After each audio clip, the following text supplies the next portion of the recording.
O objetivo principal de cada um na vida é sucesso. O triunfo, tal como é estudado no curso da Lei do Triunfo, consiste na realização de um objetivo principal definido, sem violação dos direitos alheios.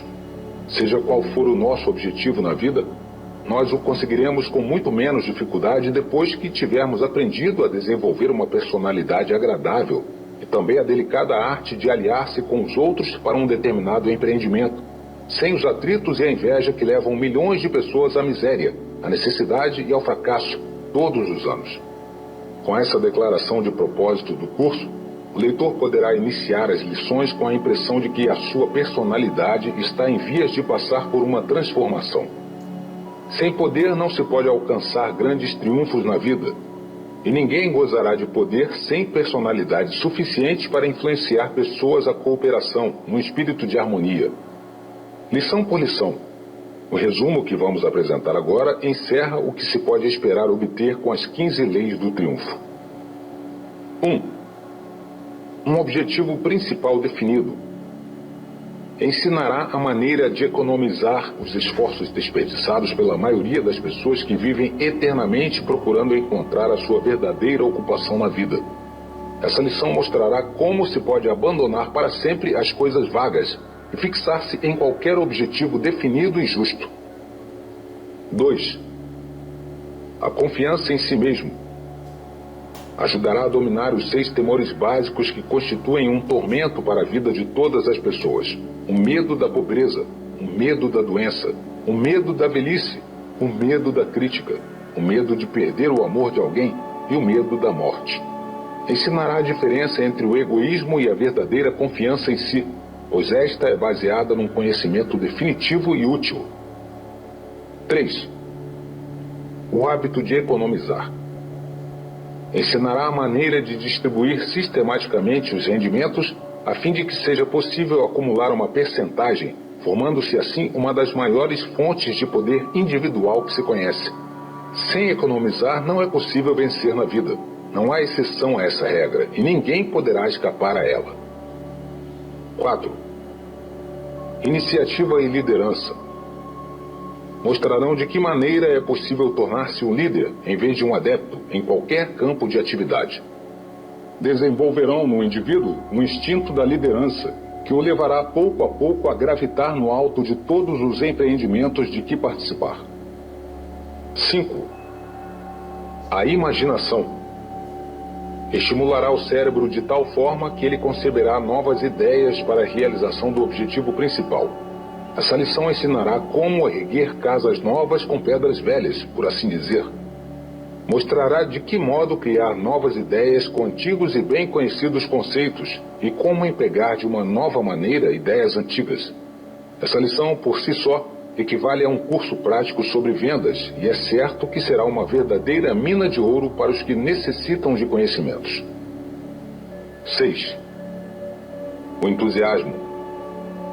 Tornará possível infundir em todos aqueles com quem entramos em contato grande interesse por nós e por nossas ideias.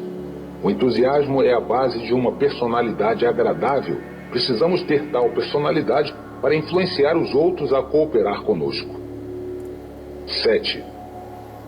Autocontrole.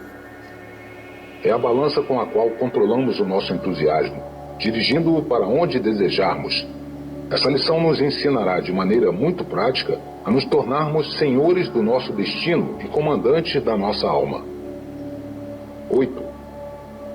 O hábito de produzir mais trabalho do que o que é pago.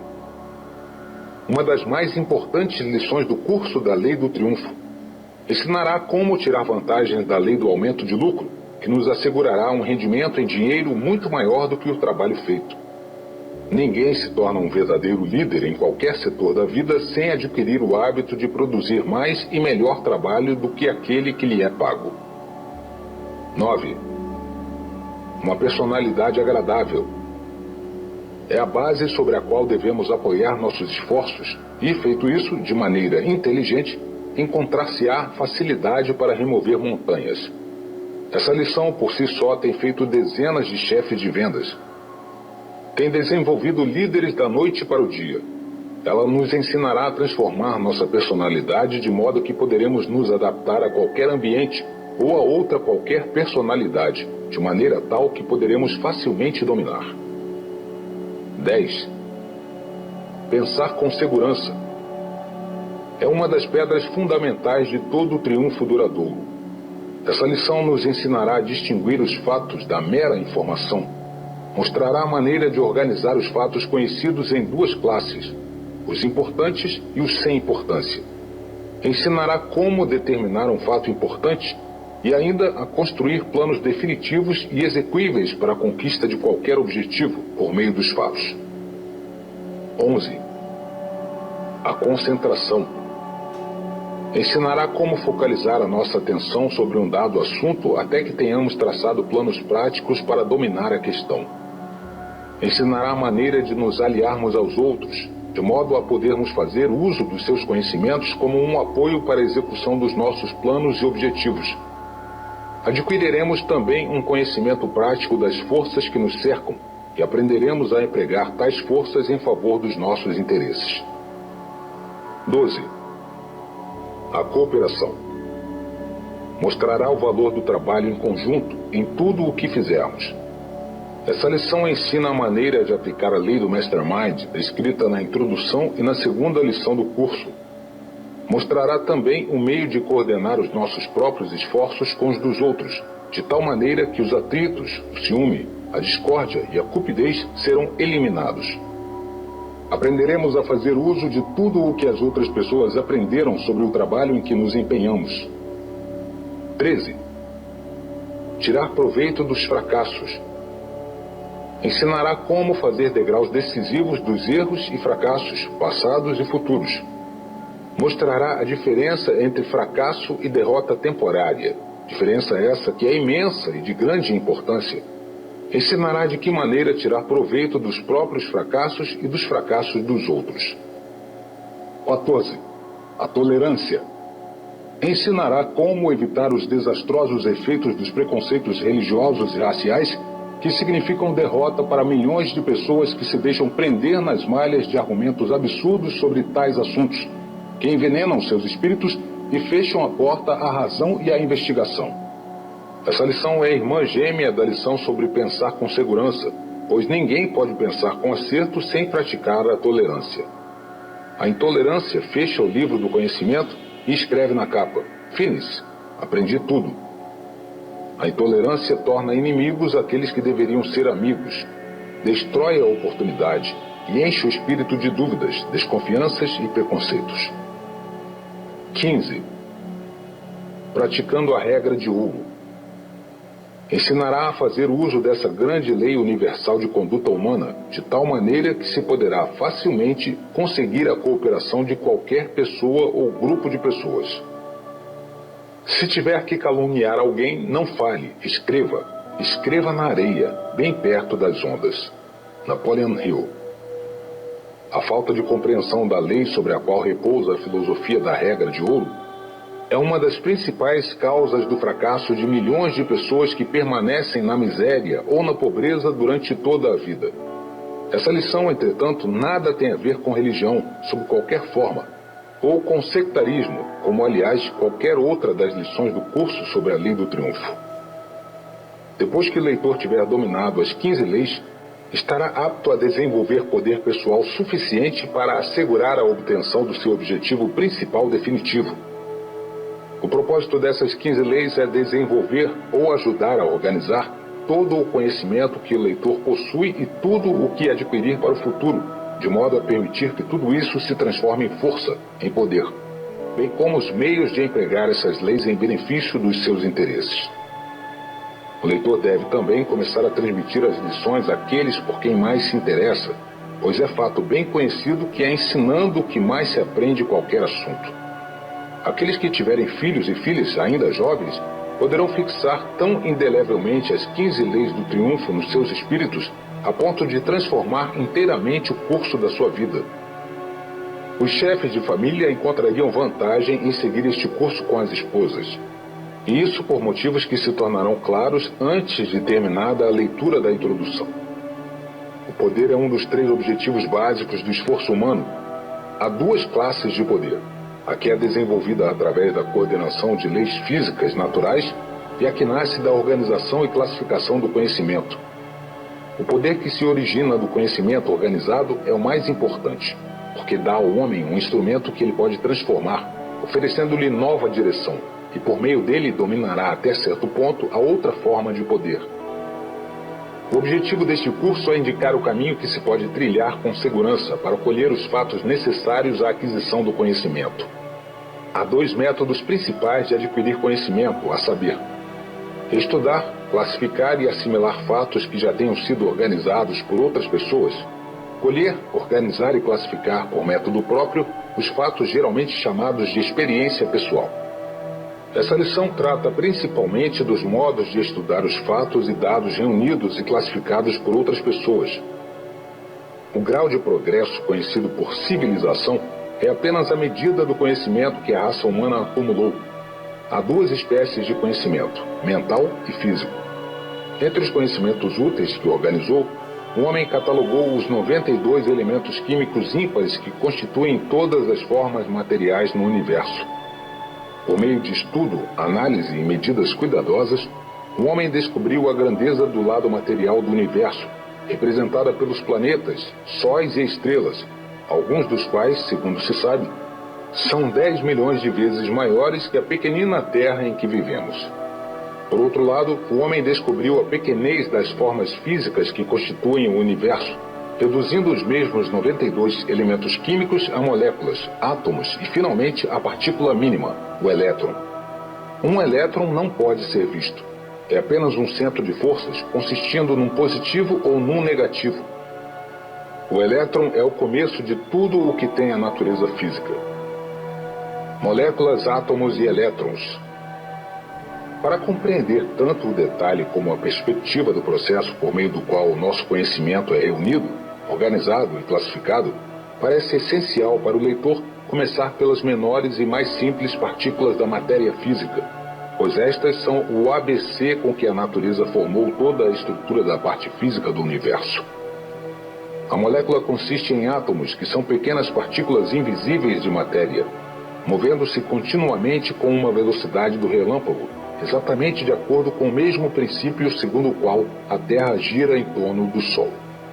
Essas pequenas partículas da matéria, conhecidas como átomos, que vivem nesse giro contínuo, são formadas de elétrons, que são as partículas mínimas da matéria física.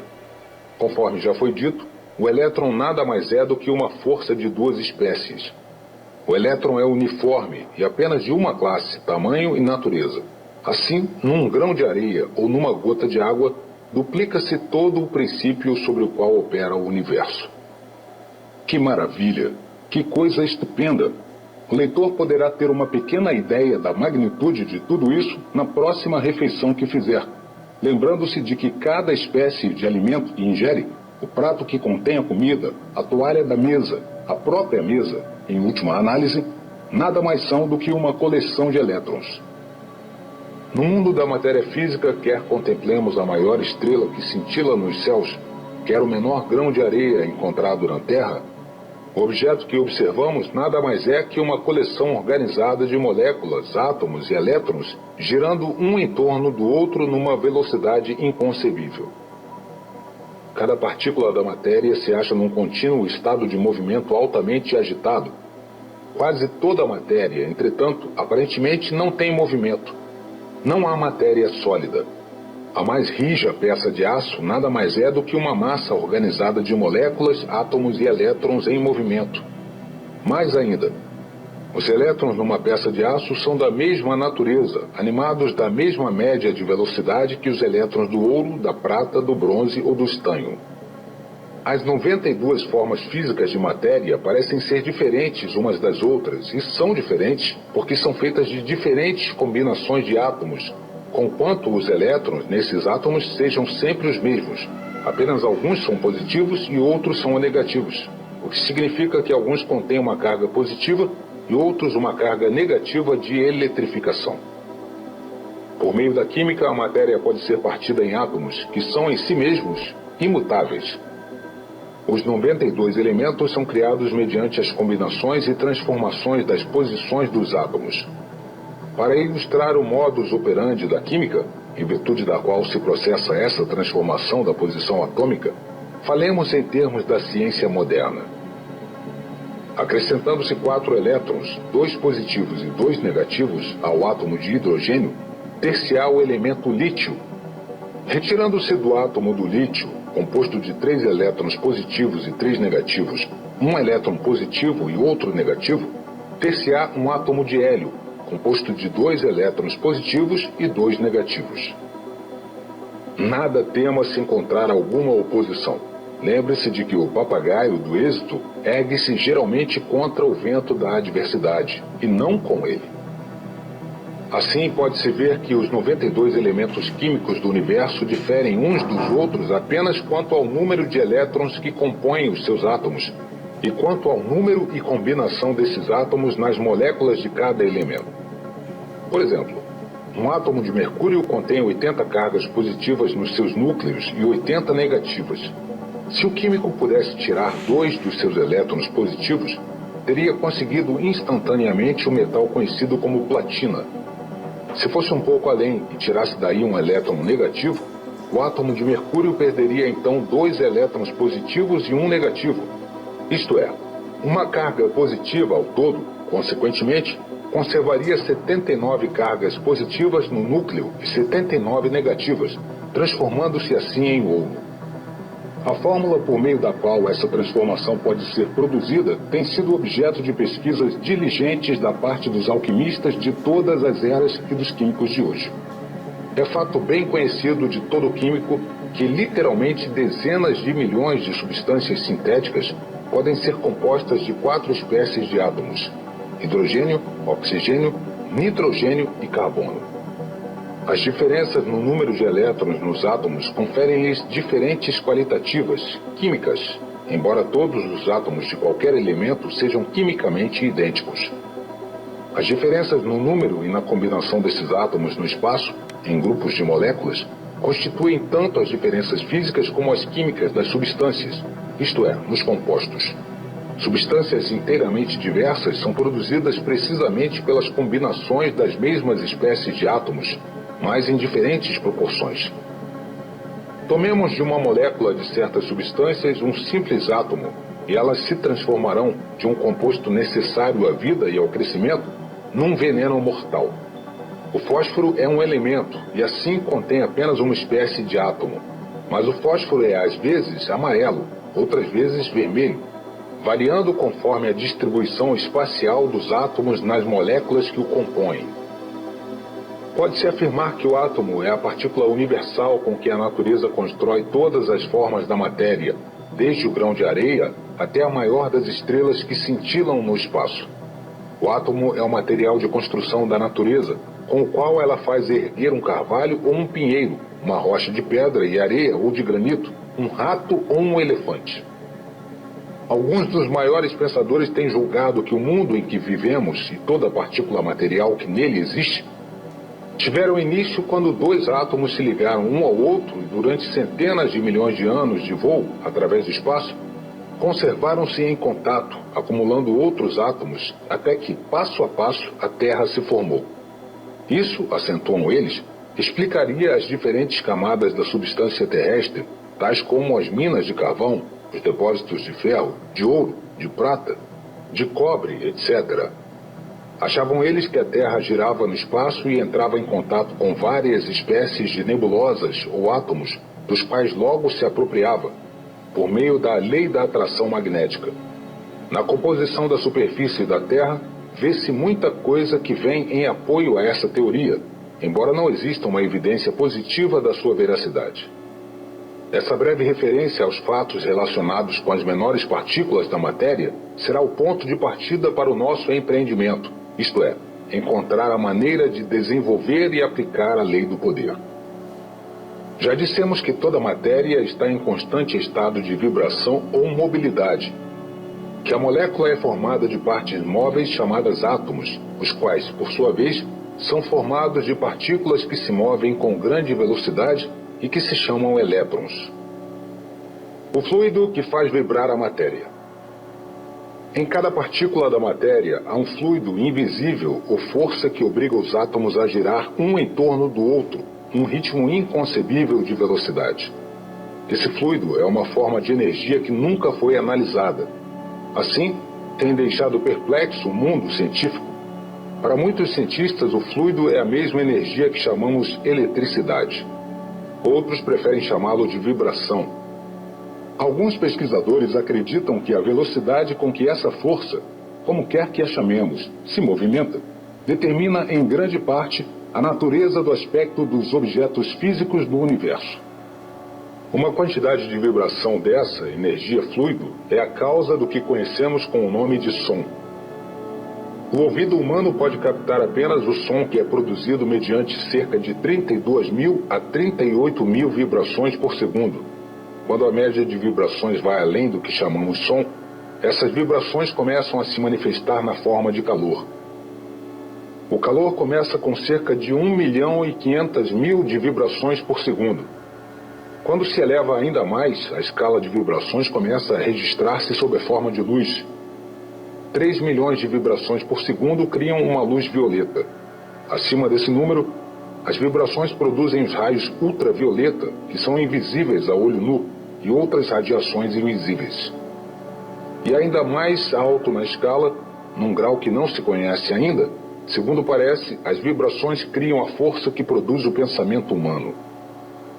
Acreditamos que a porção de fluido de cada vibração, da qual nascem todas as formas conhecidas de energia, é de natureza universal, que a porção de fluido do som é igual à porção de fluido da luz, sendo a diferença entre o som e a luz apenas uma diferença de quantidade de vibração, e ainda que a porção de fluido do pensamento seja exatamente a mesma que a do som, do calor e da luz, diferindo apenas no número de vibrações por segundo.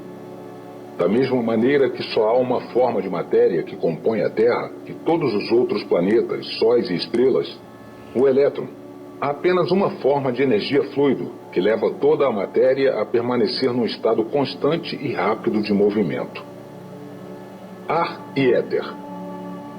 O grande espaço entre o Sol, a Lua, as estrelas e outros planetas contém uma forma de energia que se chama éter.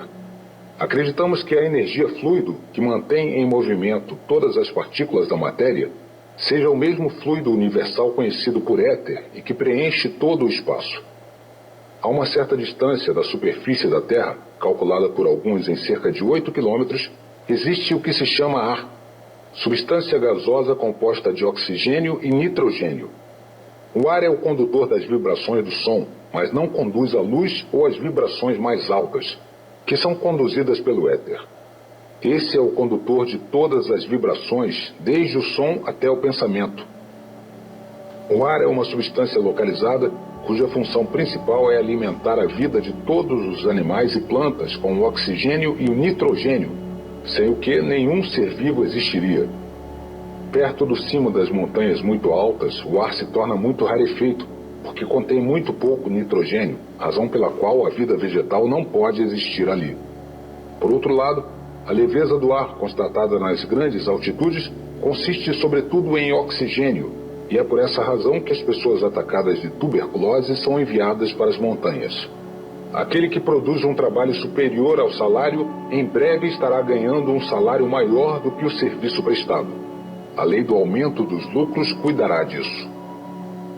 Mesmo o nosso resumo sobre moléculas, átomos, elétrons, ar, éter, etc., pode parecer leitura um tanto pesada, mas era indispensável, pois esta introdução desempenha papel essencial como base para a lição. Que o leitor não desanime se a descrição que acabamos de fazer não lhe tiver produzido os efeitos emocionantes de um conto, mas é preciso empenhar-se seriamente em encontrar as suas possibilidades e a maneira de organizá-las e aplicá-las. Para completar com êxito essa descoberta, é preciso combinar a determinação com a persistência e um desejo bem definido de reunir e organizar conhecimentos.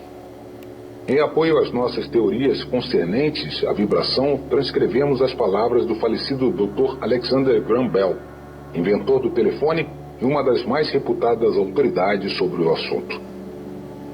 Suponhamos que alguém tenha o poder de fazer uma barra de ferro vibrar com uma frequência determinada num quarto escuro. A princípio, quando a vibração for ainda vagarosa, seus movimentos serão indicados apenas por um dos 5 sentidos, o tato. Logo que as vibrações aumentarem, emitirão um som baixo, e então já apelam para 2 dos sentidos, o tato e a audição.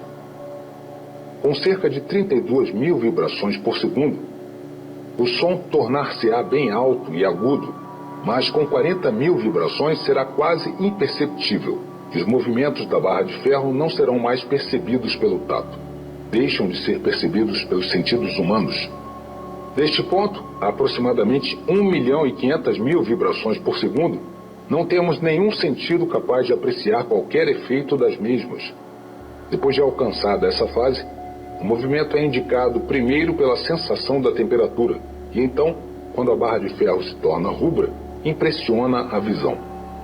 Acima teremos os raios ultravioleta e outras radiações invisíveis, algumas das quais podem ser percebidas por meio de aparelhos e empregadas por nós. Ocorreu-me que deve haver muito a aprender sobre o efeito dessas vibrações no grande abismo onde os sentidos humanos não são capazes de ouvir, ver ou sentir movimentos. O poder de enviar mensagens pelo telégrafo sem fio, por meio das vibrações do éter, põe uma ponte sobre o abismo, mas esse é tão grande que há muita coisa por fazer. É preciso fabricar máquinas que forneçam praticamente novos sentidos, como fazem os instrumentos da telegrafia sem fio. Poder-se-á afirmar, ao se refletir sobre esse grande abismo, que não existem muitas formas de vibração que podem dar resultados tão maravilhosos ou até mesmo mais do que as ondas do rádio. Parece-me que nesse abismo jazem as vibrações que julgamos abandonadas pelos nossos cérebros e células nervosas quando pensamos. Mas então, novamente, elas poderiam elevar-se na escala além das vibrações que produzem os raios ultravioleta. Precisamos de um fio para transmitir essas vibrações? Não passarão elas através do éter sem qualquer fio, exatamente como fazem as ondas hertzianas? Como serão elas percebidas pelo receptor? Ouvirá ele uma série de sinais ou sentirá que os pensamentos de outros homens penetraram no seu cérebro? Podemos condescender com algumas especulações baseadas no que conhecemos sobre as ondas do telégrafo sem fio, que são, como já tivemos ocasião de dizer, tudo o que podemos reconhecer de uma vasta série de vibrações que teoricamente devem existir. Se as ondas do pensamento são iguais às ondas do rádio, elas devem passar do cérebro e fluir infinitamente em torno do mundo e do universo. O corpo, o crânio e outros obstáculos sólidos não constituiriam embaraços à sua passagem, pois elas passam através do éter que rodeia as moléculas de todas as substâncias, por sólidas ou densas que sejam. Pode-se perguntar se não haveria constante interferência e confusão se os pensamentos dos outros fluíssem através do nosso cérebro e estabelecessem nele pensamentos que não se originaram em nós? Como é que podemos saber se não interferem nesse mesmo instante com os nossos? Tenho notado muitos fenômenos de perturbações de espírito que nunca me foram possíveis explicar. Por exemplo, será a inspiração ou desânimo que um orador sente ao dirigir-se ao público? Tenho experimentado isso várias vezes e nunca pude definir exatamente as causas físicas desse fato. Muitas analogias sugerem que o pensamento tem a mesma natureza de um distúrbio elétrico. Um nervo, que é da mesma substância do cérebro, é excelente condutor da corrente elétrica. A corrente magnetiza uma barra de ferro colocada em ângulo reto com a mesma, e os nervos produzem, através da corrente intangível da força vital que os percorre, a contração das fibras musculares que são dispostas em ângulo reto com eles. Seria possível citar muitas razões mostrando como o pensamento e a força vital podem ser considerados como sendo da mesma natureza que a eletricidade. Sustenta-se que a corrente elétrica é uma onda do éter em movimento, uma onda do éter. Essa substância hipotética que enche todos os espaços e cerca todas as substâncias. Acreditamos que deve haver éter, pois sem ele a corrente elétrica não poderia passar pelo vácuo ou a luz do Sol através do espaço. É razoável acreditar que apenas uma onda semelhante em movimento possa produzir os fenômenos do pensamento e da força vital. Podemos afirmar que as células do cérebro agem como uma bateria e que a corrente produzida corre através dos nervos. Mas isso terminará aí? Não passará além do corpo em ondas que fluem em torno do mundo, imperceptíveis aos nossos sentidos, do mesmo modo que as ondas do telégrafo sem fio passaram despercebidas antes que Hertz e outros descobrissem sua existência? Cada cérebro é, ao mesmo tempo, uma estação transmissora e receptora. Temos provado inúmeras vezes, para nossa própria satisfação pelo menos, que todo cérebro humano é, ao mesmo tempo, uma estação transmissora e receptora para as vibrações da frequência do pensamento. Se essa teoria se tornar uma realidade, se for possível estabelecer métodos adequados de controle, imagine-se a importância que isso terá para o trabalho de reunir, classificar e organizar conhecimentos. A simples ideia de tal possibilidade faz vacilar o nosso espírito. Thomas Paine foi um dos maiores espíritos do período revolucionário americano. A ele, talvez mais que a qualquer outro, devemos o início e o resultado feliz da Revolução, pois foi o seu espírito elevado que ajudou tanto a redigir a Declaração da Independência, como a convencer os signatários do documento a traduzi-lo em termos de realidade. Falando sobre a origem desse grande depósito de conhecimento, Paine assim o descreveu.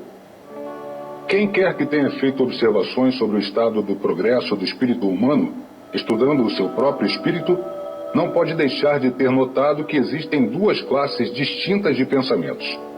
Os que produzimos em nós mesmos, por meio da reflexão e do ato de pensar, e os que se esgueiram no nosso cérebro por conta própria. Adotei sempre a regra de tratar com civilidade esses visitantes voluntários, tendo o cuidado de examiná-los tanto quanto possível para ver se mereciam ser cultivados. E é com esses pensamentos que tenho adquirido quase todo o conhecimento que possuo. Quanto à instrução adquirida por todos os que frequentam escolas, serve apenas como um pequeno capital para colocar o indivíduo em condições de aprender por si mesmo daí em diante. Afinal de contas, toda pessoa que tem instrução é sempre o seu próprio professor. Isso pela simples razão de que os princípios não podem ser aprendidos de cor. O seu lugar de residência, no espírito, é a compreensão, e eles nunca são tão duradouros como quando começam por concepção. Nas palavras de Paine, que acabamos de transcrever, o grande patriota e filósofo americano referiu-se a uma experiência que, num momento ou no outro, é a experiência de todos nós. Existirá alguém tão infeliz a ponto de não ter tido evidências positivas de que os pensamentos, até mesmo ideias completas, surgem no cérebro vindo de fontes externas? Cada fracasso é uma bênção disfarçada, pois nos dá sempre uma lição que de outra maneira talvez nunca aprendêssemos. Quase todos os fracassos são apenas derrotas temporárias. Que meio de condução existiria para tais visitantes, a não ser o éter, que preenche o espaço sem limites do universo?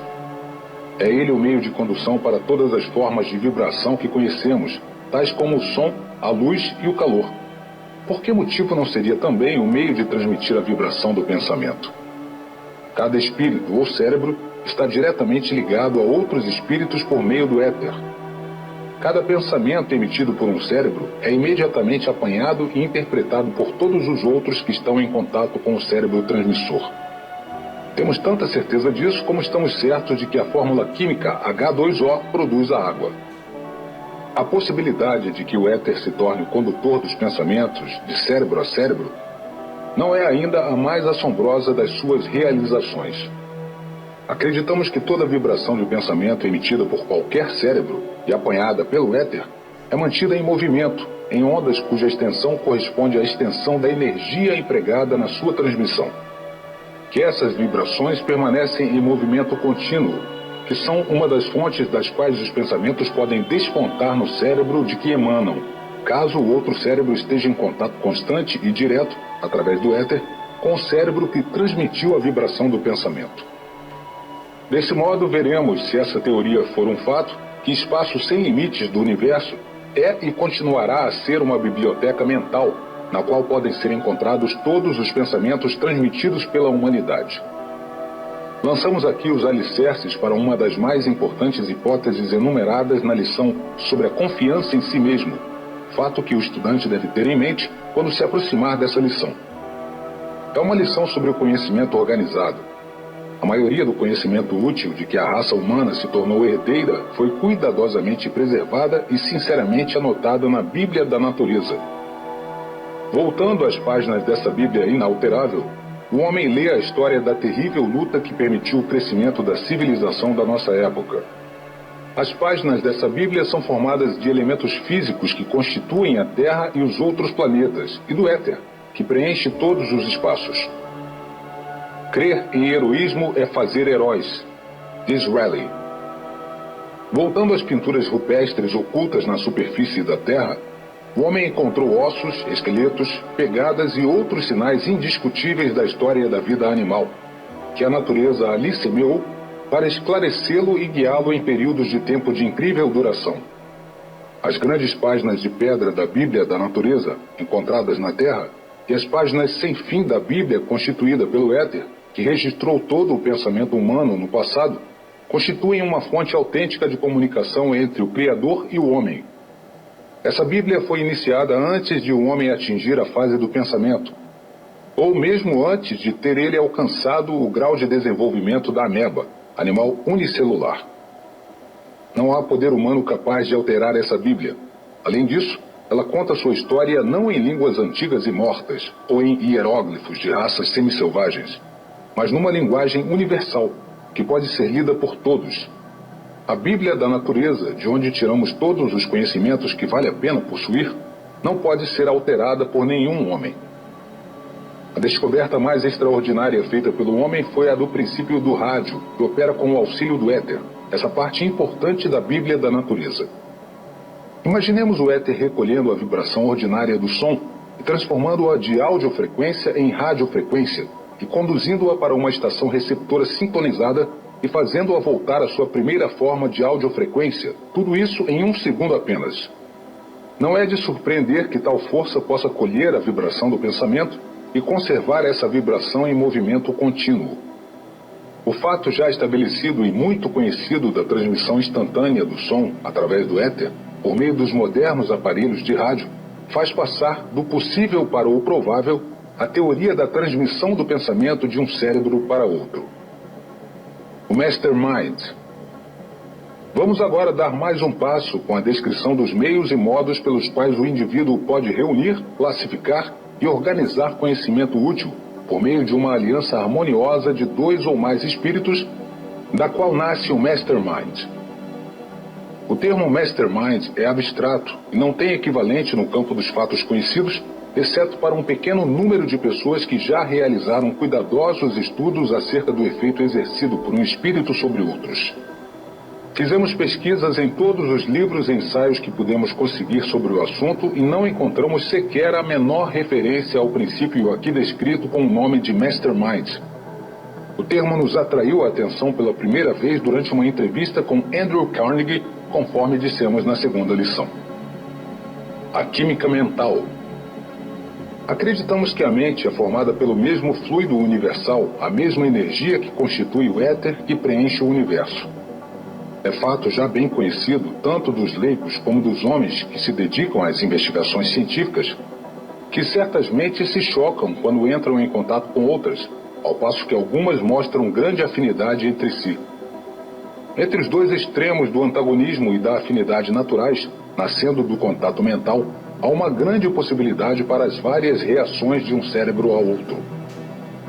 Há casos em que um espírito se adapta tão bem a outro que o amor à primeira vista é o resultado inevitável do contato. Haverá quem não tenha tido uma experiência assim? Em outros casos, há um tal antagonismo que o aborrecimento mútuo se mostra claramente logo ao primeiro encontro. Isso acontece sem que as pessoas em questão tenham trocado uma só palavra e sem qualquer indício das causas que habitualmente agem como estímulo para o amor e o ódio. É inteiramente provável que a mente seja formada de um fluido, ou substância, ou energia, como quer que a chamemos, semelhante ao éter. Quando duas mentes se aproximam a ponto de haver contato, a fusão das unidades desse material mental, chamemos assim os elétrons do éter, produz uma reação química, iniciam-se as vibrações que afetam os dois indivíduos, quer agradável, quer desagradavelmente. O efeito de tal contato é evidente até para o observador mais desprevenido. Todo efeito deve ter uma causa. Haverá coisa mais razoável do que suspeitar que a causa da transformação da atitude mental entre dois cérebros que acabaram de entrar em contato não seja outra senão a alteração dos elétrons ou unidades de cada mente, no seu processo diverso de combinação, no novo campo criado pelo contato? Com o objetivo de estabelecer uma sólida base para essa lição, nos aproximamos bastante do êxito ao admitirmos que o encontro, o contato de duas mentes produz, em ambas, efeito evidente ou um estado de espírito muito diferente do que havia antes. Conquanto isso fosse desejável, não é essencial saber qual é a causa dessa reação de mente para mente. Que essa reação se produz em todos os casos é fato conhecido, que nos dá um ponto de partida para podermos demonstrar o significado do termo mastermind. Pode-se criar um mastermind por meio da fusão de duas ou mais mentes num estado de perfeita harmonia. Com essa fusão harmoniosa, a química mental cria uma terceira mente, que todas as outras mentes podem fazer sua e empregar. Esse mastermind permanecerá disponível enquanto exista a aliança amigável e harmoniosa entre os indivíduos que concorreram para sua formação. Desintegrar-se-á, desaparecendo sem deixar vestígio, no momento em que cessar a aliança.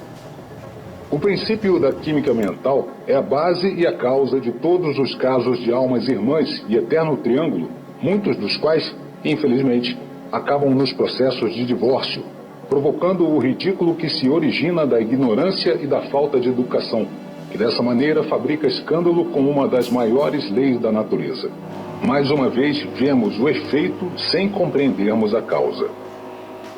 Embora existam outras causas que contribuam para isso, em conjunto, a falta de harmonia durante os primeiros anos de casamento é devida à lentidão da química mental para se fundir harmoniosamente.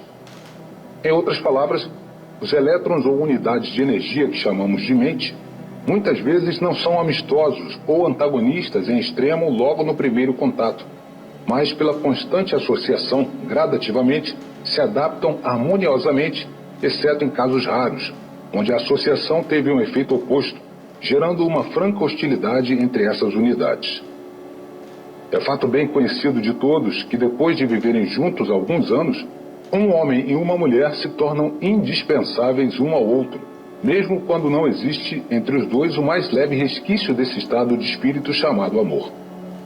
Além disso, essa associação e as relações sexuais não somente desenvolvem uma afinidade natural entre os dois espíritos, como também levam até mesmo os dois indivíduos a adquirir uma expressão semelhante de feições e a se parecer em muitas outras coisas. Um analista competente que penetre num grupo de estranhos onde se encontrem casais, sendo apresentado a um dos homens presentes, pode facilmente apontar a esposa desse. A expressão dos olhos, as linhas do rosto e o tom da voz dos dois cônjuges, tudo isso se torna bem semelhante depois de muitos anos de casamento. Tão marcado é o efeito da química mental humana que qualquer orador experimentado pode, com rapidez, interpretar o modo como o auditório recebe as suas palavras. O antagonismo de um só espírito entre 1000 pessoas pode ser prontamente captado pelo orador que sabe sentir e registrar os seus efeitos. Além disso, o orador pode fazer essas interpretações sem observar a expressão fisionômica dos que o ouvem ou ser, de qualquer maneira, influenciado por ela. Dessa maneira, um auditório pode fazer um orador elevar-se aos píncaros da eloquência ou levá-lo ao fracasso, sem dizer uma palavra, sem dar a menor demonstração de satisfação ou de desagrado por meio dos traços fisionômicos. Todo vendedor experimentado conhece o momento psicológico de fechar um negócio, não pelo que diz o cliente em perspectiva, mas interpretando e sentindo os efeitos da sua química mental. As palavras muitas vezes escondem as intenções dos que as pronunciam, mas uma interpretação correta da química mental não deixa saída para tal possibilidade. Todos os vendedores hábeis sabem muito bem que a maioria dos compradores tem por hábito apresentar uma atitude negativa até o momento de efetuar a compra. Se você não acredita em cooperação, veja o que acontece com um vagão que perde uma roda. Não há o advogado que não desenvolva um sexto sentido, que torna possível para ele abrir o caminho através das palavras de uma testemunha inteligente que esteja mentindo e interpretar por meio da química mental o seu verdadeiro pensamento. Muitos advogados têm desenvolvido essa habilidade sem saber de onde ela se origina. Possuem a técnica sem a compreender cientificamente. O mesmo tem acontecido com vários vendedores. O indivíduo dotado da arte de interpretar corretamente a química mental dos outros pode, para se falar figuradamente, entrar pela porta principal da mansão de um dado espírito e despreocupadamente explorá-la toda, tomando nota de todos os detalhes, saindo em seguida com uma fotografia completa do interior do edifício, sem que o proprietário tivesse conhecimento de que recebia uma visita. Observar-se-á na lição sobre pensar com segurança que a esse princípio pode ser dado um emprego muito prático, relacionado com o princípio da química mental. Mas ele é citado apenas como uma aproximação para os princípios de maior importância contidos nessa lição. Dissemos já o bastante para a apresentação do princípio da química mental e para provar, com o auxílio das experiências cotidianas do próprio leitor interessado e das observações acidentais, que no momento em que duas mentes se aproximam uma da outra, tem lugar uma transformação mental digna de nota, registrando-se algumas vezes sob a forma de antagonismo e outras sob a forma de amizade. Toda mente possui o que se poderia chamar de campo elétrico. A natureza desse campo varia de acordo com o humor da mente e com a natureza da química mental que produz o campo elétrico a que nos referimos. Acreditamos que a condição normal ou natural da química mental de qualquer indivíduo é o resultado da sua herança física mais a natureza dos pensamentos que dominaram o seu espírito, que cada mente está em contínua transformação, a tal ponto que a filosofia particular da pessoa e os seus modos de pensar modificam sua química mental. É nossa crença que esses princípios são verdadeiros, que qualquer pessoa pode voluntariamente modificar sua química mental, a ponto de atrair ou repelir todos aqueles com que entra em contato. Isso é fato conhecido. Em outras palavras, qualquer pessoa pode assumir uma atitude mental capaz de atrair e agradar, ou, pelo contrário, de gerar antagonismo, e isso sem o auxílio das palavras, da expressão do rosto ou de qualquer movimento ou gesto. Vem a fonte da vida, vem compre sem dinheiro, leite, mel.